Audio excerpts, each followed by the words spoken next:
can't take care of nobody no more. They don't need you. Like Yeah, it's just me. All right. Ready to start? Yeah. All right. We're here with another episode of Beyond the Boots. I'm your man, Bo. Here with Command Sergeant Major, retired Donnell Johns. Yes, sir. What's up, Yes, big sir. dog? Yes, You sir. all right? Yes, sir. First off, we're going to start off with, where you from? So I'm from San Francisco, California. The real San Francisco. Bay. Yeah, the Bay Area. I was born in the Fillmore district of San Francisco. I don't want to call it the hood, but it was the hood Of San Francisco. of San Francisco. So that means hills and all that. Yeah, well, the Fillmore district isn't really that hilly. Where is that? What part of San Francisco is that? It's closer to downtown. Yeah. It's close to downtown. The hilly side is usually like your Fisherman's Wharf, Yeah. your Pier 39, and then your Bayview. But the Fillmore district is not that hilly. Yeah. I spent some time. I've done comedy out in San Francisco. I love San Francisco. It's cool, but it's just too expensive to live. Yes, that's why San I don't live Francisco there. is real. Like, it's a dope city, man. You can do a lot in San Francisco. I enjoyed it. So, being from San Francisco, what was your influence to join the military? So- What made you decide, like, I need to go to the military? Because when I grew up, there was no opportunities. Right. There was no examples of greatness. You know, the greatness was In the 80s. the greatness was the drug dealers. Right. The greatness was individuals that were street hustlers. I really didn't have no real influence. The most successful person that I knew was my mom, and she worked at Safeway. Right. What about your pops? My dad was a bus driver, Right. and then he was also caught up in some other stuff. Right. Yeah. Yeah. So, right. As you know, the '80s did to a lot of major cities. You know, you had a lot of dudes did what they did and worked. You know what I'm Exactly. saying? So you had that both hustles. I had the same way in Detroit. You know, growing up. So I guess I didn't know San Francisco was like that. Yeah, San Francisco. There's a touristy side of San Francisco, Yeah. and then there's a hood side of San Francisco, and I grew up in between both of those. Right. Because my mom specifically wanted me to be, something. So she sent me to Catholic school. So I went to Catholic school. I wore a uniform to school and all of that. And I lived in the middle of the hood. So Then that you come back with your button up and all of that. yeah, They're like, wait a minute, who you think you gonna be? You know what I'm saying? All right, cuz, who you think you gonna be? it was all of that. I mean, walking into that environment. Yeah. First of all, I'm light skinned. I had curly hair, and Well, hold on. Let's talk about that. I've known this dude for about 7, 8, 9 years, and my whole time I thought he was bald. I thought he was bald, and then one day he just pop up on Facebook with a head full of hair. He deceived us bald brothers. I couldn't believe it. I wanted to unfriend him. Look at this hair. Look at luscious. hey, juices and berries. Juices and berries. Juices and berries. All right. So you what year did you join the military? 1990, straight out of high school. So in 1990, you joined the military because basically you had no other option. I had no other options. You didn't want to go to college, No. right? And your family couldn't pay for you to go to college, right? Absolutely not. Right. So you said, "Let me join the military." So, out of high school, here's the funny part is I found out that I was graduating from high school the last day of high school. So they was like, the day before Donnell, you finally got enough credits and you can walk with your class. I'm like, really? Wait, the day before you? The so day before. The whole time you didn't think you were graduating? Yeah, the whole time I was in the 11th grade all the way up until the last day. Why you laughing at me, man? My story is similar. Listen, my overall GPA was a 1.5. So I understand what you're saying. Yeah. I kind of hustled my way out of high school, but Shoot. I just had to get out of Detroit, similar to you. So you joined the military right out of high school. Mm-hmm. What was your MOS? I was a administrative specialist, human resource human guy. research guy. So you were 71 Lima. 71 Lima. Okay. 71 Lima. What made you choose that job?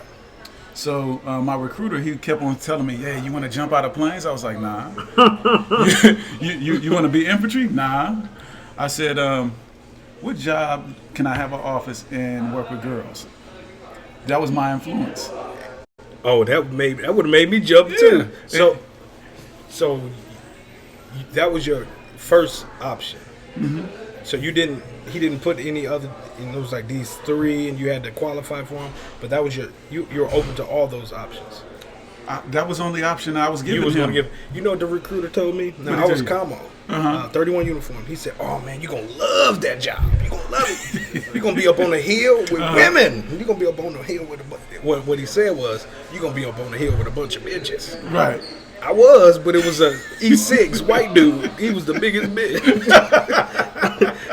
But I understand that, because he was like, "You gonna be with a bunch of girls?" I said, "For real, player?"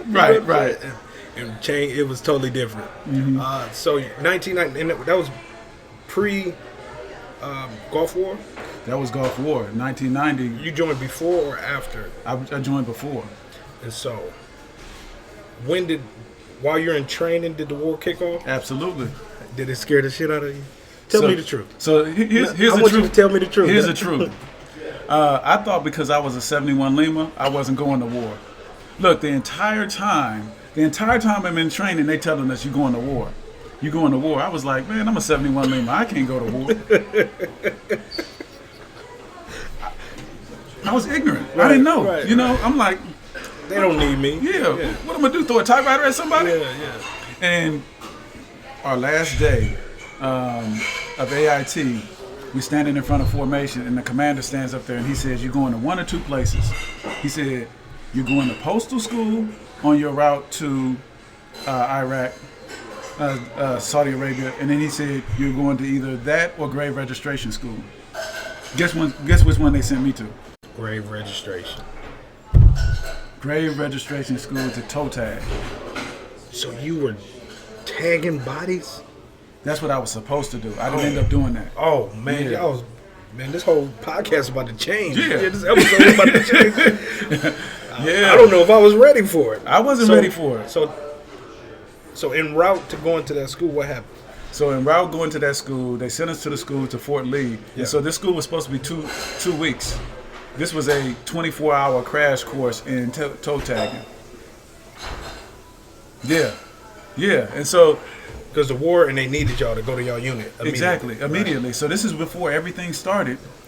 They sent us to the school, and I'm like, you know how you get hurt and you don't feel it? Yeah. I was numb at that time. I was like, really? What's going on? Yeah, what's this about? So I couldn't even conceive of what war looked like or anything like that.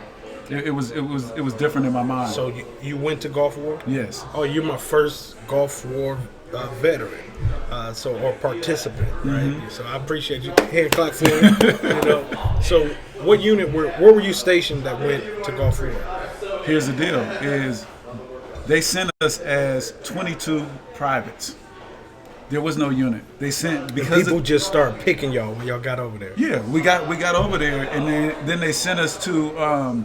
I can't think of what the name is called. I lost everything once I retired. Yeah. But we went into theater where you go to the welcome station. Right. And we sat in the welcome station for a couple of days. But mind you, the first day that we get there, right across the street, we hear as soon as we come off the plane, and it was like a couple hours later, a Scud missile hits right across the street. Your first, man, I know you were like, I don't have a unit. We can't defend ourselves. Did you have weapons? No. We had nothing. What? Yeah, we didn't have nothing. Oh man, I would have lost my mind. I was numb. Man, I didn't lose nothing. So how long? So what unit did you end up being attached to? So we were with 22nd Support Command. Who were they attached to? What brigade were they under? They were the headquarters out there. Okay. But before that, they sent us to a reserve unit. So the war was only, was it a week long? Yeah, it was a couple. Well, the war was like 3 or 4 days. Yeah, right? It was like 3 or 4 days. And so after all of that ended, they sent us to the reserve supply unit, and they took good care of us. What I mean by taking good care of us is they had us put up their tents. Yeah. They made you do all the dirty work. Yeah, we had to do all kind of dirty work. Yeah. I mean, it was it sucked. Right.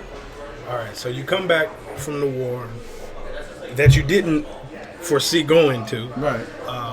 Where did you get stationed after that? Fort Eustis. Fort Eustis. Yes. And what year was that? That was 91. 1991. So you're in Virginia. Yes. 91. Young man. Yes. 6-something feet tall. Yes. I'm jealous. Yeah, man. Yeah, you should be. I worked it all to my benefit. As you should. As you should. So, through the 90s, right? Through the 90s and the first 2 years of the early 2000s was the last generation of what I call solid soldiering. Soldiering, not soldiers, just solid soldiering. Like I would say 2004, right? That's when the solid soldiering stopped. I concur. You just retired, what, last year? 2 years ago. In 16. From the beginning of your career to the end, what would you say? Would you give the Army a thumbs up or thumbs down on the transition it took after the solid soldiering era? Now, I'm not asking you to talk negative about the military. I'm just asking you of the soldiering aspect. I still give it a thumbs up, and the reason why I give it a thumbs up is because there was a huge transitioning period. You got to realize that the Army was at war for X number of years. Yep. You're talking about 10, 15 years that they were at war, that we were at war. And so there was some real soldiering going on. Yeah, different. It was different. Yeah, it's totally different. You know, and so you're talking about soldiers that had to go through what I went through, basic training, AIT, unit, and then war, and then war, and then war, and then war. You know, people are still going through that. Yeah. So, maybe I never looked at it like that. Maybe because I had 2 years in before we went to war, right? And so maybe I was just so used to soldiering, then I was a soldier in war. Right. So I thought it was hand in hand, right? But now that you said that, I think like they trained them different because they want them to be different. Exactly. They trained us to be headstrong and be hell of a soldiers. They're actually training on their jobs. Yes. Because we had minimum training on our jobs before we learned how to soldier. And when soldiering really isn't smart when you don't know how to do your fucking job. Right. Yeah, so I agree. Okay. It's a different perspective because you got to look at. We do a lot of training when it's during peacetime. Yeah. But that's just a dress rehearsal for the real thing. And then when you do that dress rehearsal for the real thing, and you go and do the real thing, you go, hey, this is not what we. It's not. Yeah. This is not the same thing. Why? You didn't tell me this was gonna happen, right? This never happened in training, right? And then we're fighting an unconditional war where we're not fighting people in uniform. Right. We're fighting everyday civilians. Walking around. Yeah. Trust me, I was, as you know, I was there. So, okay, through the 90s, what were you? Because I know you from being in the National Guard. Right. When did you get off active duty? So I got off active duty in 99. 99. Okay. And so I did a couple transitions. So from while I was at Fort Eustis, I went to Somalia, and so I got to see that. Oh, so you were there when that conflict happened? Yes. And how was that? That was an eye-opening experience. Yeah. All of the things that I went through in life, I'm grateful that I was able to see certain things to make me happy to be an American and see exactly what we have. Right. You know, there's something about understanding how bad people can have it and then how good you can have it. And so seeing both ends of the spectrum. Exactly. Yeah. And so we got to see both ends, and seeing that, it makes me grateful for everything that I have. So, Black Hawk Down was about that conflict. How close would you say it was to the actual conflict? And we know Hollywood's going to dress it up and make it look like, but I want to say from my perspective, it wasn't the same. Because I was, again, I'm an ad man. Yeah. You know what I mean? And these are, guys that were infantrymen and all of that type of stuff. So from their perspective, you didn't see that. I didn't see that. But you've seen the base and the operation and how people come in, and if something's going on, it gets heightened and do this now, do that. Yeah. Okay. Because several times they attacked our port, and we had to react. You were on the water. Yeah, we were on Yeah. the Port of Mogadishu. Okay. Yeah. The Port of Mogadishu. Yeah. Yeah, that's pretty. Like, I know you got some stories, but Oh, my goodness, I mean, yeah. we'll talk about that off air. But that's cool, man. So from Somalia, where else were you? From Somalia, I went back to Fort Eustis, and then I went to Korea for a year. And here's the thing: I went to an infantry unit in Korea. What was the unit? It was United Nations Command Joint Security Area Panmunjom. And so, again, I'm an admin guy, but they want to put me on a DMZ. So the DMZ is what separates North Korea from South Korea. Right. So I'm like, I want to be down south where I can be We're chilling. having a good time, Yeah. partying. Yeah. But I'm 6 foot tall. They needed some threat. Yeah, and so you have to pose that threat, and so everybody in that unit was 6 foot tall and lean and looked like soldiers. So your time in Korea, did you ever experience dealing with like the rock soldier or the Katusas? Yes. Give me one story. And what was your rank at the time? I was an E5. E5 in Korea. Yes. Give me one story, one memory that you always could think about. The Katusas or the rock soldiers. But you talked about some really good people. Here's something funny that people look at me and they always wonder what I am, because Yeah. I'm gonna go ahead and set the record straight. I'm a light-skinned black guy. Right. Both my parents is black. However, I have tight eyes, I'm light-skinned, and I got curly hair. Yeah. So they think you like Samoan a little bit. Wherever Pacific I go, Islander. wherever I go, they think I'm that. No matter what. So they thought you were half Korean. Yeah, they thought I was Korean. So Yeah. as I'm walking, if you outrank someone in Korea, because the rock soldiers wore the same uniform that we did, and so they would have to salute each other. So as they're walking past each other, if the person outranked them, they would salute. And so they would walk up, and before they would come up to me, they would salute. And I wouldn't salute back, and then they look and they go, "Oh, man." You American. Yeah, you're American. Yeah. And so they thought that I was Korean because my skin tone is the same color, and I got tight eyes. Yeah. So being over there in Korea, so you enjoy Korea? I love Korea. Yeah, it was a good time. Mama-san. Good food. Kimchi. Yeah. I love that they can make anything. What's the drink? What's it called? Soju? Yeah, soju. Yeah. Oh my goodness, the food was good, and then if you showed them a picture of some clothes that you want, they could make it. They'll make it. Yeah, that was the good old days. Yeah, that was the good old days. Shoot, I The had cat come back from Korea, he'd be the flyest Gucci wearing Michael Jordan jersey. Yes. Every throwback jersey. everything. Yeah. everything. Suits. Oh man, the brothers used to come back with the suits like Steve Harvey finest. Man, here's something funny too. So I went and I bought like 5 suits. And it was actually during the Steve Harvey era. So I had these fitted suits. The suits fit like they fit today. Really? Back when I was, right before I went to Korea. What made you do that? What? You said people didn't wear suits like that in the 90s. I wore 5. Oh, but you did. No, back in the early 90s, they didn't wear big suits. The suits Right. were fitted. And it was those single-breasted Yeah. jackets. No, it was a Like, double-breasted. It was a The high double-breasted. one? It was the high? Okay. It was double-breasted, but when I got back in like 95, 96, everybody's wearing a Steve The Harvey big suit. suits. Yeah. Looking like they were from Chicago or Detroit. Yeah. And so I had this tight suit on, and everybody else had the big suit on. You revolutionary, man. You was here before your time. Yeah, I didn't feel like it. And you got rid of those suits, didn't you? You got rid of those suits. I got rid of those suits. Man. So from Korea, you leave, and where'd you go? I was stationed at MEPS, Denver MEPS. Oh, and that's where you met Ian. Yes. Okay. Yeah. Okay. Cool. Ian cool. used to work for me. So Ian is our mutual friend. How we met. That's good brother. Special forces guy. 18 Echo. Mm-hmm. So before you told me that, I thought you guys were in special forces because you're a tall motherfucker. Yeah. Nah, I don't do the special forces. Yeah. Okay. So admin. you're regular. Yeah, I see that now. Yeah. I didn't know this before. I see why you stayed in the military 40 years. Yeah. Hey. So okay.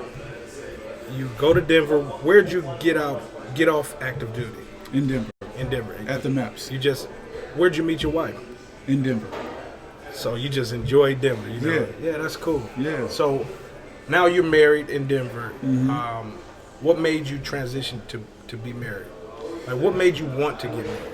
So, Because you did all those years without getting married. yes. So what made you get married?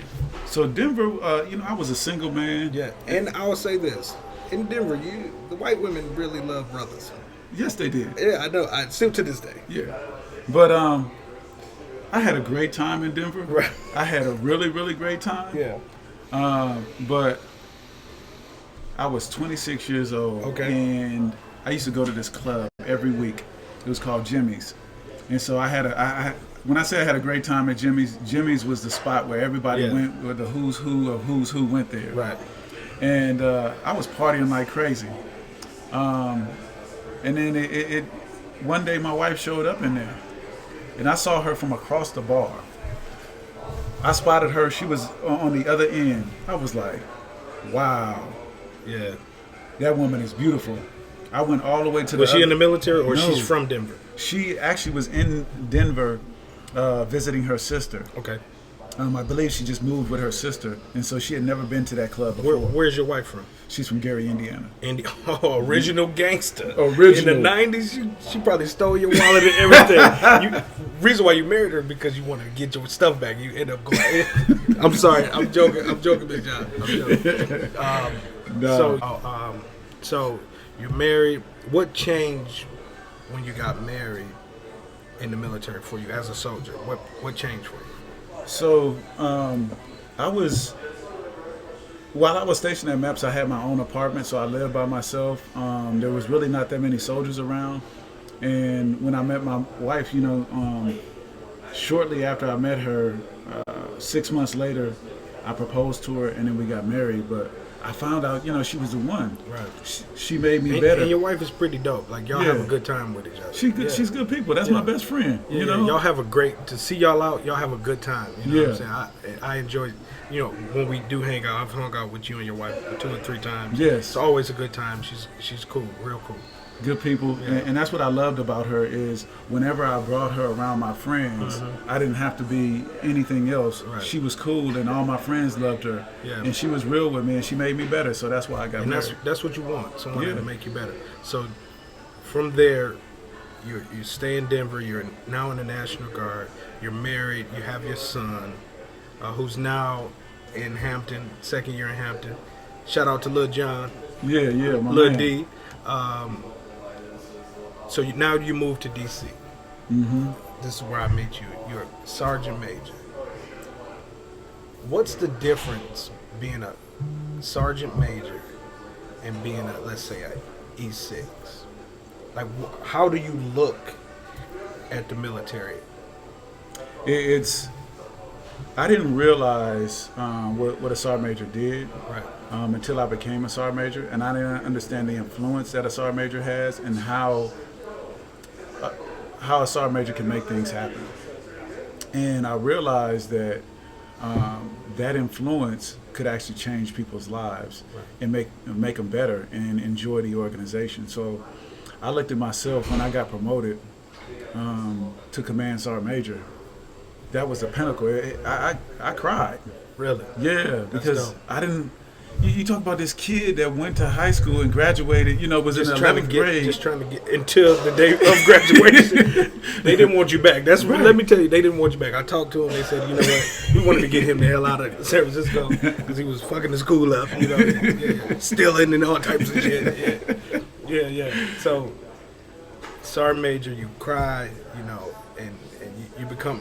And I'll say this, I was under you, but not directly, but because you became the command sergeant major at DC Guard, right? Mm-hmm. And I was under you, but I wasn't for like 2 months. Then I got out. But just as a social friend, you always was a solid dude, and you're a person, a guy like myself who really doesn't have any positive. Never had really any positive role models as a man. I can say that I was like, man, that guy, that's a solid dude. And if I want to be anything as I mature and get older, that's who I want to be. I'll tell this story. I would calling you one day. I was pissed off. Mm-hmm. I called you, and you told me the realest shit. Like, hey man, that's what they're supposed to do. You can't get mad at that. And I was like, this motherfucker, my boy. He's supposed to help me out. But then I thought, I think about my upbringing, and I'm like, you know what? I'm just angry, and I have to deal with my anger, and that helped. That actually helped me, like, see, like, damn, I need to chill the fuck out, because I think I'm supposed to control every situation, and sometimes you can't do that in the military. You just gotta go with the flow. And so, yeah, that was you actually helped me out, man. Just as a man, I know you didn't even know that, but you did. I try to be, if somebody's gonna ask me for advice or ask me for, my opinion, I try to be, I try to tell you the truth. Yeah. In a way that you can understand it, that you can really do something about it. I've never been one of those. I've never been a yes guy. Yeah. As you shouldn't be. Right. To anyone, you should never be that. I feel like if I'm your friend, I'm gonna tell you the truth, but then I'm gonna tell you how to get out of that situation. Right. Yeah. What DC guard owed me about $5,200. You think you can help me get my money back? Yeah, absolutely. Yeah, they owe me about $5,200, and we'll talk about that later.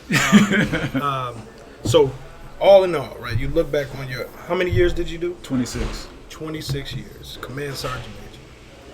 You could have went to 30, right? I could have. Yeah, you could have went to 30. 26 years. Looking back, 1989, 1990. Would you do it all over again? Absolutely. Would you change anything? No, not at all. My man. I appreciate you. Thank you. Hey, that's another episode of Beyond the Boots. I'm your man Bo, here with Command Sergeant Major, retired Donnell Johns. Appreciate y'all. Peace.